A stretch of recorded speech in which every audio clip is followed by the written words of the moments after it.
Hello, and welcome to the Healing Dreams Project, exploring projective dream work for your health and wholeness, with hosts Billie Ortiz and Dr. Royce Fitz. I'm the producer, Viviana, and today we will be exploring one of my dreams. But before we do this, I just wanted to ask Billie she came up with some interesting uh, statistics regarding our podcast, and we have apparently viewers from all over the world. Do you mind sharing what that list is, Billie? Certainly. So here it is. Of course, the United States, Canada, Singapore, United Kingdom, Spain, India, Portugal, Germany, Australia, United Arab Emirates, Italy, Netherlands, Romania, France, Israel, Hungary, Japan. Wow. Wow, we have a United Nations of dreams. Of Yay. dream enthusiasts. Yeah, and I love the review on Apple Podcasts. Wow, thank you so much, Drew. He says, "What a resource!" Exclamation point. I'm excited to discover this resource, the combination of dream moment, deep dives on common dream objects, and illustrated dream work is helpful to those of us working to understand and absorb the wisdom of our dreams. Thank you, Drew. Thank you so much. And also, we have on YouTube, Fiona says, "That was so moving. I felt like a dream masterclass in dream work." I love that. Masterclass in dream work. I hope more people find their way to your podcast to see a dream unpack in this way. It's really very beautiful. So thank you, Fiona, for your comments. So on that lovely note. Well, I just want to re-emphasize that, Viviana. That is inspiring to hear people's comments. And it's inspiring for what it is that we believe needs to happen, is to have these normal, wide-ranging conversations about the meanings of dreams for our health, healing, and wholeness.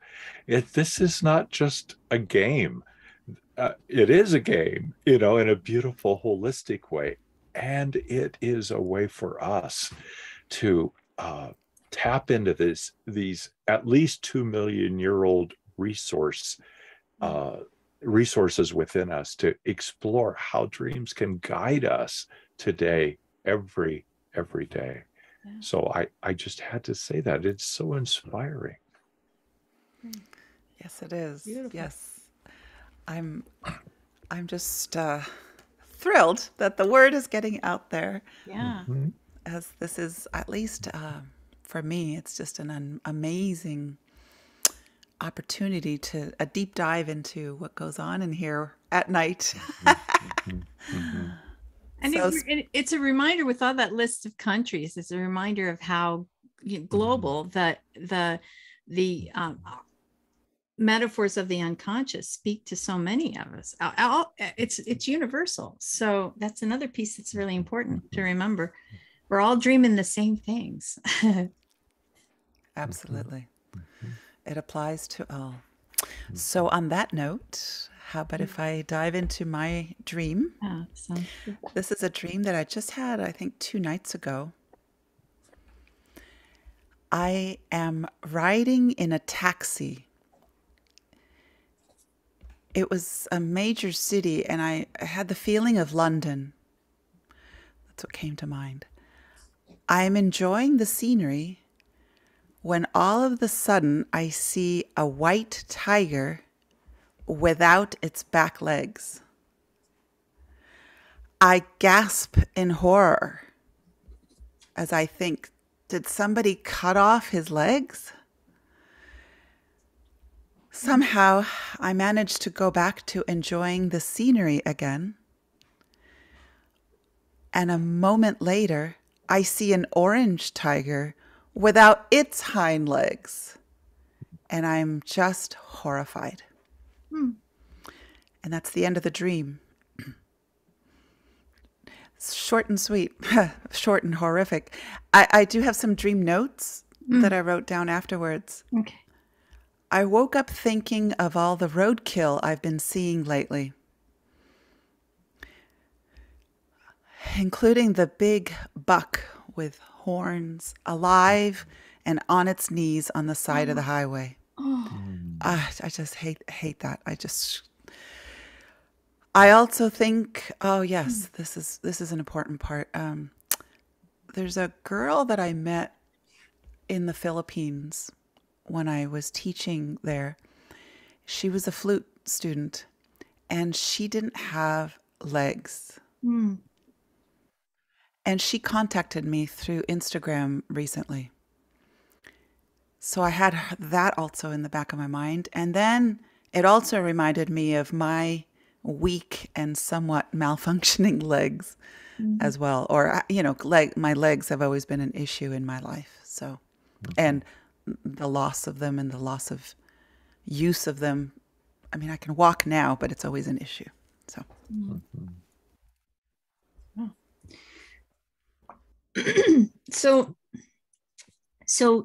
Can you give me your associations with tigers and like how you would describe them and what descriptors you use if telling someone what a tiger is?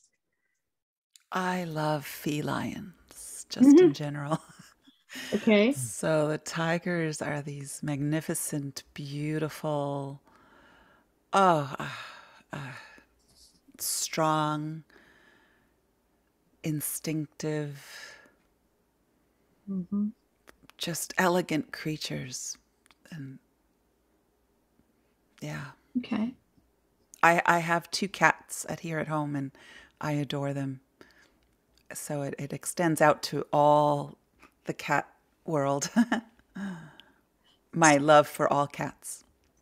So I'm trying to imagine myself in the dream, and I'm imagining when I see the first tiger, the white tiger, missing the back legs, is he on the ground and just his front legs holding himself up with his front legs, or how is it that I notice that he doesn't have his back legs?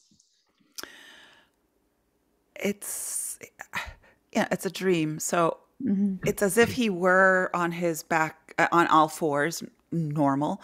But I just noticed that his back legs or I assume they've been cut off. And my initial feeling is when I see that, I'm just like when I saw the buck, the poor, who would do that to an animal is what I was thinking. Yeah. And I'm riding in a taxi in a large city that feels like London. And what do I know about where I'm going in London? I feel like that's just a common thing in my life. I'm just in a taxi in some foreign country and just enjoying the views and the life around.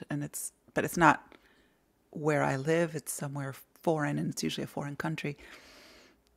I don't know where I'm going. I just know it's a recurring thing that happens in my life.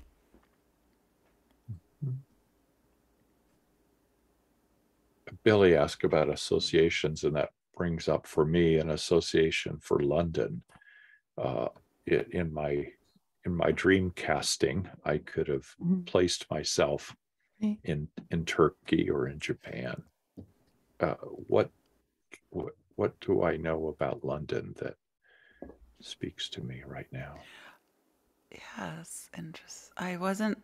It's not that I saw any of the typical London landscapes or like the London Bridge or anything, the Tower of London or the Westminster Abbey. I just had this feeling that I was in London. I'm not a super fan of London. I've been there a lot.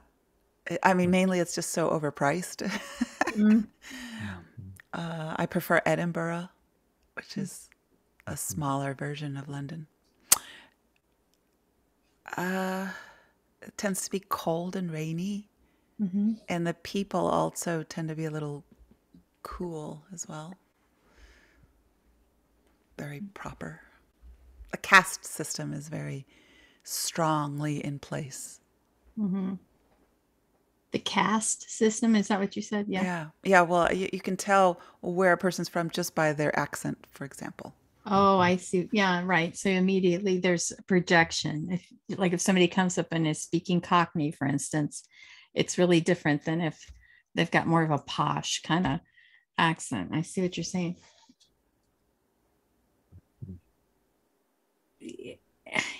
For me, there's I've worked a lot of dreams with animals that have been deformed or injured in some way, and it happens frequently in people's dreams, and it is always this shocking kind of feeling. So for me, and in my version of it, I immediately go to the interior part of myself that's represented by the tiger. So all of the things that I comment about, how they're, I love felines, and they're just magnificent and beautiful and strong and instinctive, elegant. And they're also very fierce animals. I mean, a tiger can take your life in a second. It's got a very quick instinctual response. So in my dream, I would wonder what part of my instinctual energy has been crippled. And I have to see it twice, not only once. I see it twice. I see the white tiger, and then I see the orange tiger. So there's some part of me as the dreamer that I'm witnessing something that something has cut off the back legs of this instinctual energy within me. And there would, and I understand what you're saying because it's a dream. I kind of see the tiger standing up, but just missing the back legs, which would be impossible in waking life. But there's something about that having to be shocked by it to get my attention. What comes up is that, the by having cut off the back legs, it's like the fierceness it's been raped of its fierceness. Right. Yeah. It's been raped of its power. Right. And that's what's so horrible to me. Like, how could somebody do this to an animal that's almost going extinct? Right. Is endangered. Exactly. The word rape is, as the dreamer brings this up, it feels horrific, which adds to the magnitude, I think, of the power of this dream that shocks me. No sense of choice, no sense of freedom, no sense of dignity. I feel raped, overpowered, and so this floods my projections about this dream. No wonder I'm so horrified that I'm in a normal kind of taxi, as what my profession puts me in, periodically as I travel the world, and then I see this white tiger, and then later this was it orange or yellow tiger? You know how they're orange in color. Right. Yeah. So the contrast of the colors stands out to me, and again I'm horrified, and so I'm going to borrow what I remember some of the dreamer's stories about the dreamer's childhood and the long-term struggle of walking and surgeries, and I believe being in casts, and learning how to play the piano, if it were in my version, on my tummy, so that, and seeing some of these pictures that Viviana has shared, and looking at this elegant, beautiful child with this amazing smile, learning and not being able to walk, being on this on some version of a bed. So in my projection, this has embedded in me what feels many times like my power has been stripped. My legs have been cut out from under me, and so how this again kind of nudges me is, I compare this to my waking life world. I am amazing in my waking life, traveling the world, having a kind of famousness of people knowing of my elegance and knowing of my beauty, knowing of my talent, and how much I am able to express that in every aspect. And yet there's this horrifying haunting that continues to almost plague me. And so I'm wondering, okay, this isn't anything new. I don't like this horrifying haunting. And so is the dream trying to use, is the dream trying to shake me out of this? Because I and for me, I get goosebumps here as I'm reflecting and projecting, is that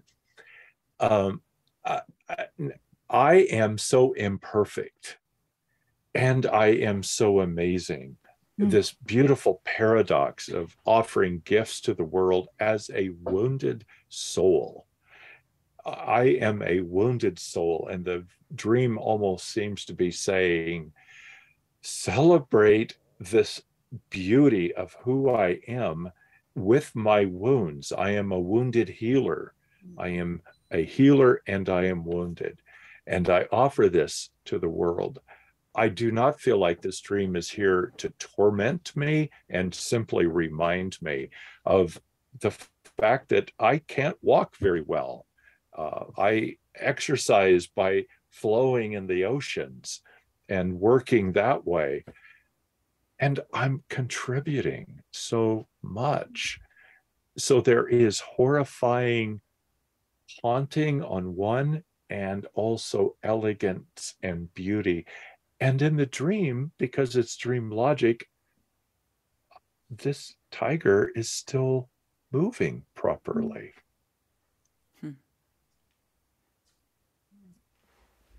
Yeah, I love that.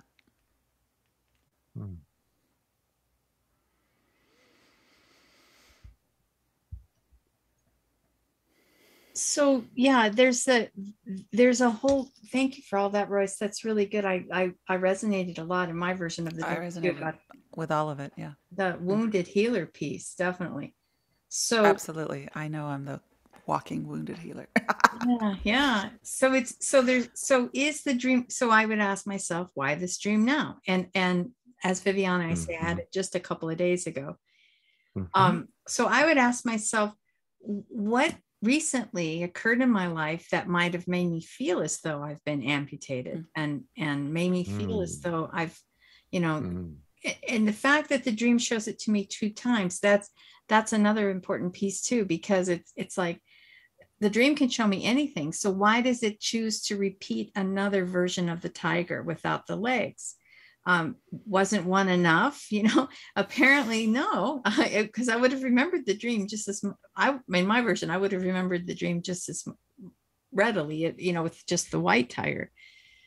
But there's some need to have both types of tigers.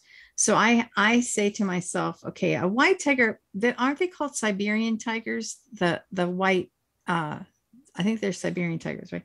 So there's white and orange. White, whenever white appears in a dream, I think of sacredness. I think of something that's from the other world. It shows up as pure white. And obviously this is a tiger with stripes, but still that it's like this glowing color of clear white energy. The orange would make me think of second chakra energy, that there's something about survival, about instinct, about that when we say, oh, I had it, I had a gut feeling. That's usually what we're talking about, is like right there in the second chakra, we can feel it. Like somebody walks in the room and they're kind of a bad, evil person. I might feel it right there in that second chakra space. So if it were me, if it were my dream, there's something about survival, instinct, and feeling amputated and unable to have, I no longer have my power, because I described that the legs missing remove the tiger's power and fierceness. So where has that occurred in my life? Or where is, and even if it's just an internal, it could be an internal voice, not something that's coming from outside of me in the world, but it could be something that some sabotage, that I inner sabotage of my own making, if it were me. Yeah, that's a great question. I felt that my legs had been cut off by the grand pause first, and then by my car accident, where it literally was like my femur was broken, and I guess a part of me doesn't fully trust that my old life before the grand pause will come back, I guess. And I feel like that I had so much power back then. I was traveling the world. Everything was flowing so nicely, so fabulously, so intensely, and I loved every second of it. And then everything stopped, and I felt very powerless. I couldn't even get myself to the bathroom. I needed help to shower. It was pretty intense. After the car accident, is that what you're referring to? After the car accident. Yeah, after the car accident. So, and for the listener's benefit, I know you, and I know how you describe the pandemic as the grand pause. I don't like to say it. Yes, I get that. And I'm not saying it to torment you. I'm saying it to help the listener to kind of make those connections. And this also, though, I think in my projection reflects for me how horrific, how I've been affected by the stuff of life, whether it's been a horrific car accident or a horrific, pandemic across the known universe, and how I hesitate to give it power by labeling it that way. And that's not a judgment. That's how I focus. That's how I carry this, so that I don't give it more power so it doesn't decide who I am. If I call it a pandemic, it's going to have a decision for me. I will not let this decide who I am. I'm affected by all of that, absolutely. And yet it does not decide who I am. One thing that comes up,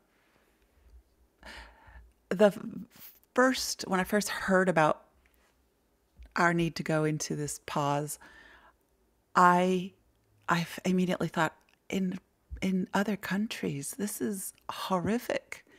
They can't stop working. I see other countries more in debt than we are here in this country, and everything is just worse than we are in this country. And that's how I felt about the buck. What can I do is what comes up for me, is always, I just feel like I resonate so much with having my legs cut off, that what can I do to help somebody else? And at the same time, when this girl in the Philippines reached out to me, I don't know, I feel like I'm still struggling with all that I have going on. a lot going on in every way that it's hard for me to, so I feel like I've been amputated just because I don't, I can't help. And that makes me feel horrible too. So if I may, I have this insight that dreams help me experience deep empathy with others. And this memory I have of my student, and then this horrific pandemic around the world and how awful it is. It was awful enough for us in our, luxury world. Yeah, right. And now I have deep empathy. How can I have empathy and not let the empathy paralyze me? How can I contribute to health and wholeness and feel the anguish and pain, or getting close to feeling the anguish and pain of another? I can't do that perfectly. However, my heart carries this for the other. I am a wounded healer. I am a healer who is wounded. And all of us are this way. All of us have this deep we have the possibility for deep empathy with others. When I found out about the vaquita porpoise, which is a little dolphin in the Gulf of Mexico, that there were only 30 entities left, and I recorded a CD, and I sold, back when I could sell CDs, I sold 100% of the profits would go towards saving the vaquitas. I feel similarly towards the felines that are all endangered. I feel similarly to anyone who has suffered some sort of debility. Yeah. What does one do with all that? Because I can't always help. I can't help everybody, and I'm barely. It was hard for me too, this whole period. So. But my heart, all I can offer is love. And it doesn't feel like enough. Well, go ahead, Royce. No, go ahead. So my question when I hear that to myself is, and what is enough? I know my love cannot be enough to actually, I'm stuttering because if I love the world, and I do, if I love another, and I do, I cannot stop the pain and suffering that might happen in another's experience, whether it is an amazing tiger or a human baby or a tree that is, has every right to be full and tree-ish in all of its being. And that's the anguish that I feel also. So for me, I move into this understanding of process philosophy, process theology, that in the metaphorical and or literal sense, we are within the body of God, Goddess, and that God feels and God wants to change. Goddess feels the anguish and suffering and yearns to change. And this is me, my view is that if God could, God would. If God could put the legs back onto that tiger in my dream, Goddess would do that in a flash. And so what if that is not possible, even in godliness? Well, then there is still beauty, and there's hope of being with and suffering with and doing my own best to be a molecule of hope and healing with this tiger, with this tree, with this entity that is so, that may disappear. The dolphins, that species may disappear. I yearn and I grieve about that. Wow. And I'm so limited. I'm so limited. And yet my love is not limited. Mm. Wow. Yeah, that's beautiful. Thank you, Royce. I think what grief, I think it was important that Royce used the word grief, because that's what came up for me too. Then we go back into that place of grief and praise. Both and they're inextricably combined. I can only have grief if I have praise, and I can only have praise if I have grief. So there's some part of me, this is where we go in my version, and this is where the dream goes outside the boundaries of just me as the individual dreamer. And I have to see that on one level, that this is about the global situation. I mean, we all know the tigers are endangered, and we all know the dreams in their own way are crying out for me to remember, yes, the tigers need my help. Whatever I can do, I may not be able to do everything. I can't solve everything. However, I bring it into my awareness, and I do what I can. And I think loving is it, as Roy said, it's unlimited. So it's infinite. So there's some part of me that not only recognizes the tiger as a piece of myself, but something of the ecosystem of the globe, that it still affects me, whether I ever see a tiger or not. I know that it's part of that global ecosystem, that we're all connected. Everything's connected. So it's one of those reminders. And I think the shocking things about seeing the buck on the side of the road as well, another reminder of how we all have to share the planet, so we have to be more aware. Some part of me feels overwhelmed as the dreamer, because I'm so deeply empathic, and I'm so deeply sensitive that I'm going to feel it, the reverberations throughout it all. So that's one of those things that I often say is a blessing and a curse, because I feel I don't want to be any different than I am. I'm going to always feel things deeply. And I'm speaking Billie, definitely Billie, feel things extremely deeply, and have emotion that wells up in me quite frequently. And there's some need for, if it were my dream, I'm reminded of all this to say I have to be in a position of acceptance and awareness.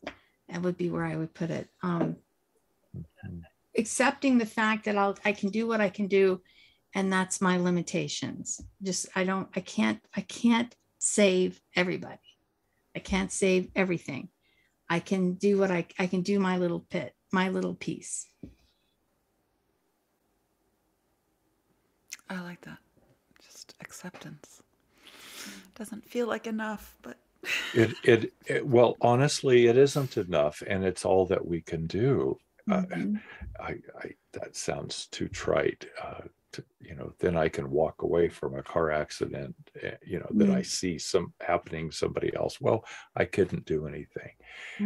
We're not talking about that. We're talking about as Billie said, the interconnectedness of all life, rocks, stones, and trees, and stars, and humans, and porpoises. Porpoise, I don't know what the plural is. All of us are connected. And, is there another way that in some beautiful spark that the tiger in my dream looks at me with empathy, that this is a circle? Is there some possibility that takes place?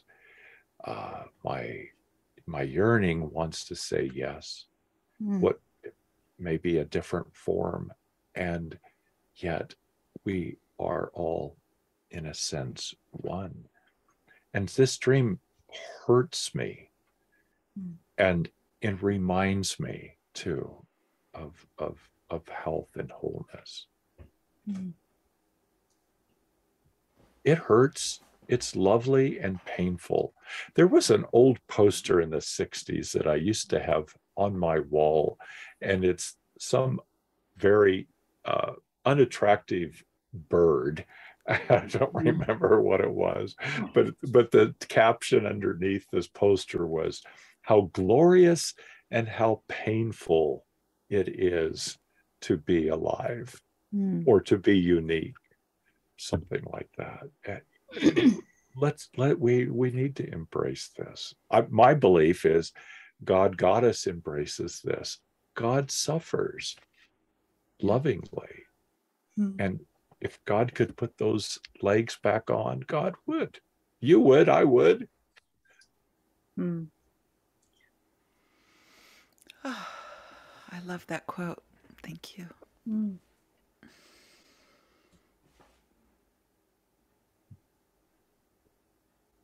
I feel sad.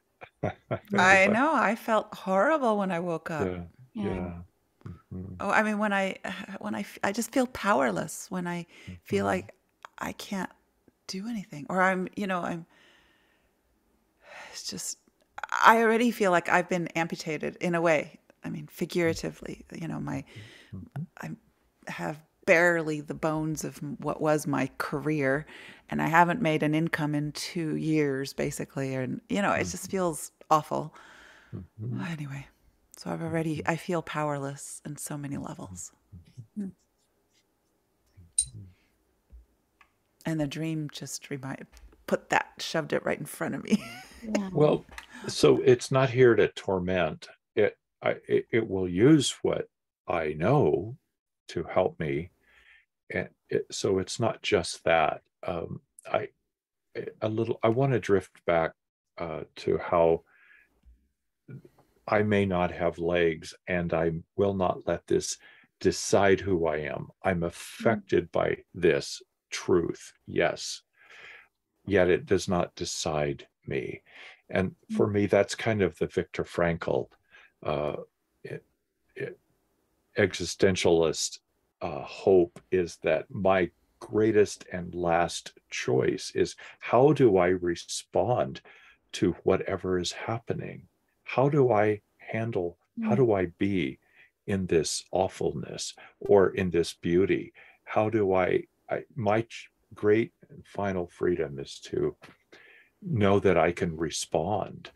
And for me, if I can sneak into my scriptural background, many of the Psalms in what I call the Old Testament are horrific, with what is described as, I'm forsaken, God, all the enemies are crushing me, blah, blah, blah. And always at the end of every psalm is a statement of hope and gratitude. It's like, what? Is this crazy? Yeah. Well, for me, it's like that psalmist, whomever it is who wrote that, is saying, this is awful, and this will not decide who I am.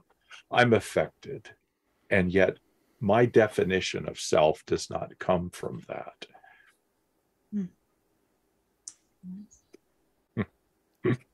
Thanks for letting me sneak in a little sermon. That's good. Well, that makes me think about as the dreamer, my projections onto London, where it's almost like my projections are like, well, the caste system is really in place there.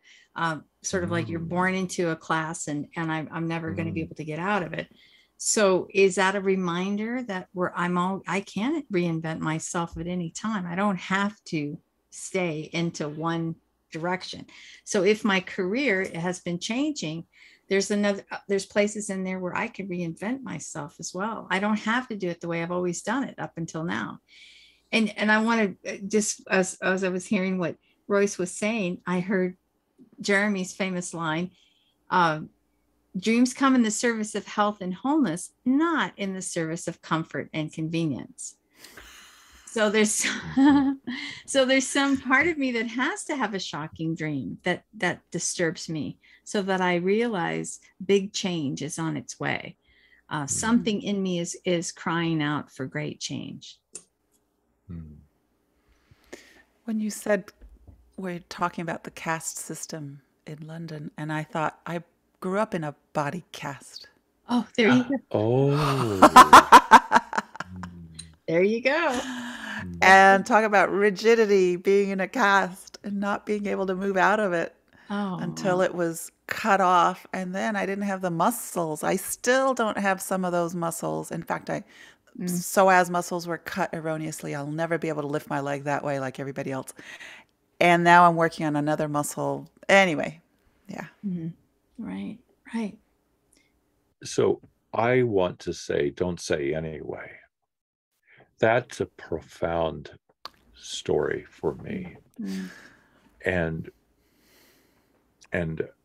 I want to take in the seriousness of all that I've experienced and hold this with respect and self-love.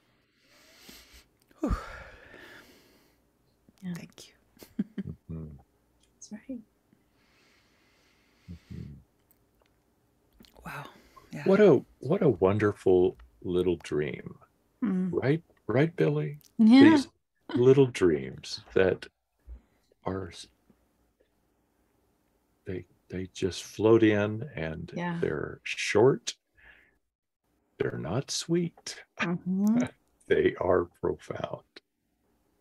And it's designed to get my attention. I mean, it's a really shocking image to have to see, and the fact that I connected with the shocking image of the buck on the side of the road as well. You know, there's some suffering of the instinctual nature within me would be one of my projections. Yeah.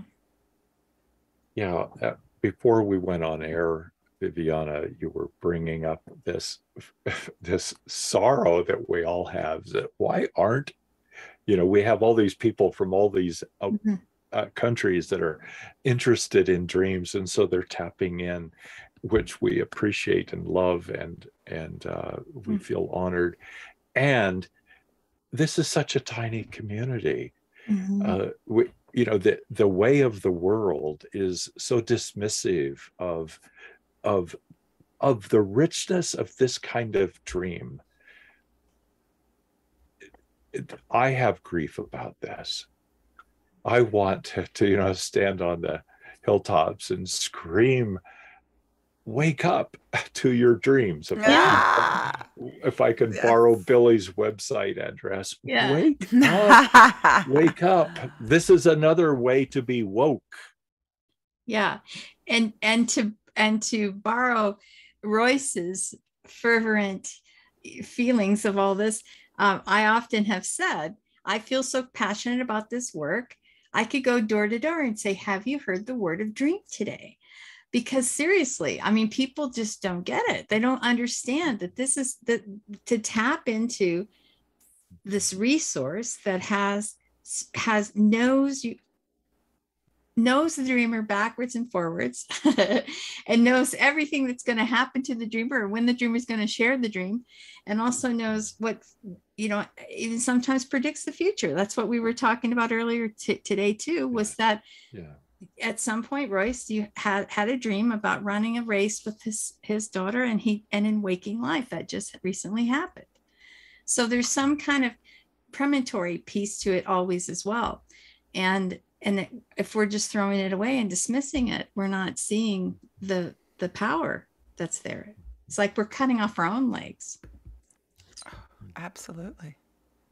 The power and the deep, deep value of our nighttime dramas. Yeah. Yep. Well, and the power of empathy, the power of sorrow that this dream invites, elicits. If nothing else, we can be with the other, the wounded, the other wounded. I sigh when I think of the waking life experience that you shared driving down the road and seeing this beautiful, elegant buck having been struck by a vehicle. And we can't do anything except be with. Not immobilized. That is not being immobilized. May feel that way. Being with is a powerful gift. I was struck by a vehicle too. Yes. Oh, that's right, in the car. That's right. And it took my leg. Wow. Yeah.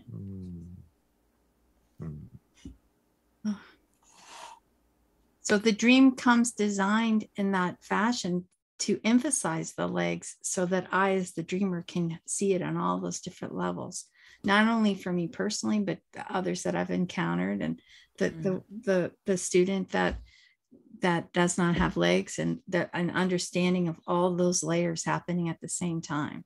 And that's another big piece for me, why I love dreams so much, is that ability to expand our consciousness to hold all of those at the same time. This Absolutely. needs to be repeated, to hold all of this at the same time. That's right. We are living in a world that is resisting holding many viewpoints all at the same time, many awarenesses, many pieces of knowledge. The world is resisting holding all of this at the same time. The dream is saying we can do this, and we need to do this for health, healing, and wholeness. Extremism of any form is wounding, and the rigidity that comes out of that limits our possibilities of being creative and moving more towards wholeness. Right. Absolutely. It hurts to know more than one side. It hurts to understand the other. That's it. Yeah. Just a little dream. Kept calling it a little dream. Well, should we wrap things up? I feel very nourished. I feel good. Yeah. I mean, it's sad, but I'm just empathy, acceptance. It's just life. I love the Bible talks about the pain and the struggle and the love at the same time. And it's all, as Billie said in the dream helps us see all the different layers at the same time. At the same time. All the different viewpoints. Yeah. We're all whole. We're all one, as Royce said. Yeah, that's it. Let's go back. So, Billie, tell us about Wake Up to Your Dreams. What do you have coming up? Okay, well, I work on Zoom groups throughout the month. I have a group that meets in the afternoon and a group that meets in the evenings, 2 times a month, each of them. And I also do private sessions on Mondays, Wednesdays, and Fridays. And I have a retreat coming up, which is pretty much full. But if anybody has any questions about it, they can give me a call. It's my first in-person retreat that's that in the last 2.5 years. And you can go to wakeuptoyourdreams.com. And I also help to train people about how to do dream work. So that's another part of what I do. Wakeuptoyourdreams.com. Wonderful. And roycefits.com. Tell us about what you have to offer. Well, my way of being in the world, at least some of the ways I am honored to be in the world, is that I'm licensed as a marriage and family therapist. I am a clinical, I'd like to call myself a clinical theologian. I have a background in what I view as very broad-based theological, spiritual understandings. And So my website, as Viviana said, is roycefits.com. Other ways I'm in the world, I do practice marriage and family therapy and in a certain avenue. Beginning next week, I'm going to be in a whole new adventure along with this roycefits.com stuff. I'm going to be working with the US military in a base in Colorado. And this calling that I have, and Viviana, I'm just so reminded of this dream that I can't do anything or everything, and I feel so helpless and tiny. And that's the way I feel when I work at that kind of location, in providing a thoughtful, calm space for people to come and talk with me about whatever it is they want to, as a counselor, military family life counselor on a base. And as long as there's nothing dangerous coming from the person I'm talking with, they can talk about anything they want to. So that is a calling, and it is a strange dream for Royce to experience. And I yearn and hope to be able to offer a molecule of peace in that environment. Wonderful. Well, and listeners, if you have a dream that you'd like to call in, we do have a dreamer hotline. As Royce says, operators are standing by. The number is 720-573-9195. Again, 720-573-9195. Send in your dreams. We love going over them, hashing them out, projecting on them. And no dream is too big or too small. That's right. The small ones are big. They are. I mean, as Billie often reminds the listener, you only have like a minute and a half, 2 minutes to leave a dream, but you can leave a piece of it. Yeah. And we will lovingly hold your dream and work. So no matter how outrageous the dream is, the dream is on your side, is on our side for our health and wholeness. Absolutely. Well, in the spirit of the language of stories, symbols, metaphors, and archetypes. Isn't that the dream world? It includes the dream world. Thank you all for joining us. And till next time, happy dreaming.